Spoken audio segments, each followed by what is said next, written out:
പഴയങ്ങാടിയിൽ കഴിഞ്ഞ ദിവസം തിരഞ്ഞെടുപ്പ് പ്രചരണത്തിന്റെ കൊട്ടിക്കലാശത്തിനിടെ UDF പ്രവർത്തകർക്കു നേരെ LDF പ്രവർത്തകർ നടത്തിയ അക്രമത്തെ അപലപിച്ച് UDF നേതാക്കൾ. കുറ്റക്കാർക്കെതിരെ നടപടി സ്വീകരിക്കണമെന്നും UDF നേതാക്കൾ പറഞ്ഞു. ജനാധിപത്യ മുന്നണി ഇന്നലെ പഴയങ്ങാടിയിൽ നടത്തിയ കുട്ടിക്കലാശത്തിൽ ഇടതുപക്ഷ ജനാധിപത്യ മുന്നണിയുടെ പ്രവർത്തകർ അതിക്രമിച്ചു കടക്കുകയും അക്രമം ഉണ്ടാക്കുകയുമാണ് ഉണ്ടായത്. മറിച്ചുള്ള ഇടതുപക്ഷ ജനാധിപത്യ മുന്നണിയുടെ ആരോപണം അങ്ങേയറ്റം ഖേദകരവും അപലപനീയവും. നമുക്കറിയാം, പഴയങ്ങാടി പോലീസ് സ്റ്റേഷനിൽ വെച്ച് അവരുടെ സാന്നിധ്യത്തിലാണ് LDF-നും UDF-നും സ്ഥലം അനുവദിച്ചത്. UDF പ്രവർത്തകർക്ക് അനുവദിച്ചു തന്ന സ്ഥലത്തിനകത്ത് നിന്നുകൊണ്ടാണ് ഐക്യജനാധിപത്യ മുന്നണി പ്രവർത്തകർ അവിടെ കുട്ടിക്കലാശം നടത്തിയത്, ആഹ്ലാദ പ്രകടനങ്ങൾ നടത്തിയത്. ആ സ്ഥലത്തേക്ക് LDF-ന്റെ പ്രവർത്തകർ അതിക്രമിച്ചു കിടക്കുകയും നമുക്കറിയുന്നത് പോലെ മുഖ്യമന്ത്രിയുടെ ഒരു ഫ്ലെക്സ് പ്രദർശിപ്പിച്ചതാണ് ഈ പ്രകോപനത്തിന് കാരണമായിട്ട് ഞങ്ങൾ കണ്ടെത്തിയിട്ടുള്ളത്. കാരണം മുഖ്യമന്ത്രിയുടെ ഒരു ഫ്ലെക്സ് പ്രദർശിപ്പിക്കുകയും അത് പിടിച്ച് മേടിക്കാനുള്ള ഇടതുപക്ഷ ജനാധിപത്യ മുന്നണി പ്രവർത്തകരുടെ ശ്രമവുമാണ് അവിടെ സംഘർഷഭരിതമാക്കി. അങ്ങേയറ്റം അപലപനീയമായ ഒരു സംഗതിയാണത്. നമുക്കറിയാം, ആരും വിമർശനത്തിന് അതീതരല്ല. അത് മുഖ്യമന്ത്രിയായാലും മറ്റ് നേതാക്കളായാലും വിമർശനത്തിന് ആരും അതീതരല്ല. പക്ഷേ മുഖ്യമന്ത്രിയെ വിമർശിക്കാൻ പാടില്ല എന്ന ഇടതുപക്ഷ പ്രവർത്തകരുടെ ഒരു തിട്ടൂരം, ആ തിട്ടൂരം നടപ്പാക്കുന്നതിന്റെ ഭാഗമായിട്ടാണ് പഴയങ്ങാടിയിൽ ഇത്തരത്തിലുള്ള അക്രമത്തിന് കാരണമായത്. അത് അങ്ങേയറ്റം അപലപനീയമാണ്.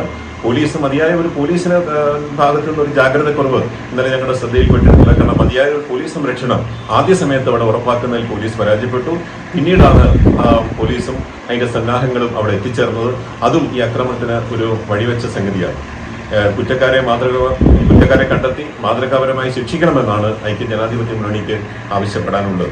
അതോടൊപ്പം തന്നെ ഇന്നലെ രാത്രിയിൽ ചെറുതാഴം അതോടൊപ്പം കുഞ്ഞിമംഗലം, അതോടൊപ്പം തന്നെ ഈ പഴയങ്ങാടി മാട്ടൂൽ പ്രദേശങ്ങളിലൊക്കെ വ്യാപകമായിട്ട് ഐക്യജനാധിപത്യ മുന്നണിയുടെ കൊടിതോരണങ്ങൾ നശിപ്പിക്കുന്ന ഒരു പ്രവണത ഉണ്ടായിട്ടുണ്ട്.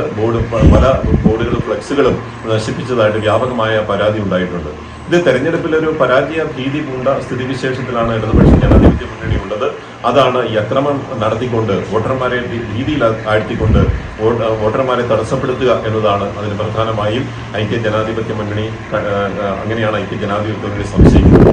സർവോപരി നമുക്കറിയാം, മാടായി പഞ്ചായത്തിലെ 2ഉം 3ഉം വാർഡിലെ ഇടതുപക്ഷ ജനാധിപത്യ മുന്നണി സ്ഥാനാർത്ഥികൾക്ക് വേണ്ടി, അതായത് ശിവദാസനും അതോടൊപ്പം തന്നെ സഹജം പണിക്കർക്കും വേണ്ടി ബഹുമാന്യായ രാജ്യസഭാ അംഗം ജോൺ ബ്രിട്ടാസ് നടത്തിയിട്ടുള്ള ഒരു പ്രസ്താവനയുണ്ട്. അദ്ദേഹത്തിന്റെ വീഡിയോ ക്ലിപ്പുകൾ സമൂഹ മാധ്യമങ്ങളിൽ വ്യാപകമായി പ്രചരിക്കുന്നുണ്ട്. ഈ ഇടതുപക്ഷ ജനാധിപത്യ മുന്നണി സ്ഥാനാർത്ഥികളെ ജയിപ്പിച്ചാൽ ഞാൻ 1 കോടി രൂപയുടെ ആ വികസന പ്രവർത്തനങ്ങൾക്കായി അവിടെ അനുവദിക്കും എന്നാണ് പറഞ്ഞിട്ടുള്ളത്. നമുക്കറിയാം, ഇത് നഗ്നമായ പെരുമാറ്റച്ചട്ട ലംഘനമാണ്. തദ്ദേശ സ്വയംഭരണ തെരഞ്ഞെടുപ്പിലെ നഗ്നമായ പെരുമാറ്റച്ചട്ട ലംഘനമാണ് അവിടെ കാണുന്നത്. ഇത് അങ്ങേയറ്റം ഖേദകരമാണ്. ഒരു മുതിർന്ന MP-യിൽ നിന്ന് ഇത്തരത്തിലുള്ള ഒരു വാഗ്ദാനം ഉണ്ടാവാൻ പാടില്ലാത്തതാണ്.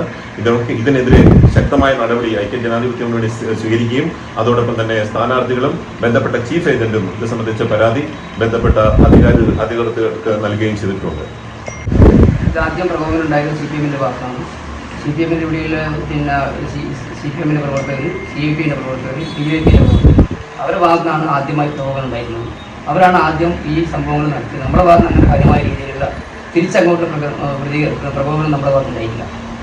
പഴയങ്ങാടിയെ സംബന്ധിച്ചിടത്തോളം ഒരുപാട് തെരഞ്ഞെടുപ്പ്, നിയമസഭാ തെരഞ്ഞെടുപ്പായാലും ലോക്സഭാ തെരഞ്ഞെടുപ്പായാലും പഞ്ചായത്ത് തെരഞ്ഞെടുപ്പായാലും വളരെ സമാധാനപരമായിട്ട് പോലീസിൻ്റെ നിയന്ത്രണത്തിലുള്ള 2 ഭാഗങ്ങളിലായി. ബസ് സ്റ്റാൻഡ് ഭാഗത്ത് CPM-നും അതുപോലെ UDF-ന് ഈ പഴയ ബസ് സ്റ്റാൻഡ് പരിസരത്താണ് സാധാരണ നമ്മൾ കലാശപ്പെട്ടുണ്ടാവുക. ഇത്തരത്തിലുള്ള പ്രകോപനം ഉണ്ടാകുന്ന രീതിയിലുള്ള ഒരു സംഭവം നടന്നിട്ടുള്ളത് ചരിത്രത്തിൽ ആദ്യമാണ്. സമാധാനമായി പരിപാടി നടക്കാറുണ്ട്. വ്യത്യസ്തമായ രീതിയിലുള്ള പരിപാടികളൊക്കെ 2 വിഭാഗം നടത്താറുണ്ട്. അതിൽ സംഭവം എന്താണെന്ന് പറഞ്ഞാൽ, ഈ നിയോജക മണ്ഡലത്തിൽ വിവിധ പഞ്ചായത്തുകളിൽ UDF-ൽ അതിശക്തമായ രീതിയിലുള്ള പുതിയ അക്കൗണ്ടുകൾ ഓരോ പഞ്ചായത്ത് തുറക്കാൻ വേണ്ടി പോയത്. അതിൽ വിരളി പോയിട്ടാണ് CPM നേതൃത്വം അക്രമത്തിന് നിർത്താൻ തുടക്കം കുറിച്ചിട്ടുള്ളത്.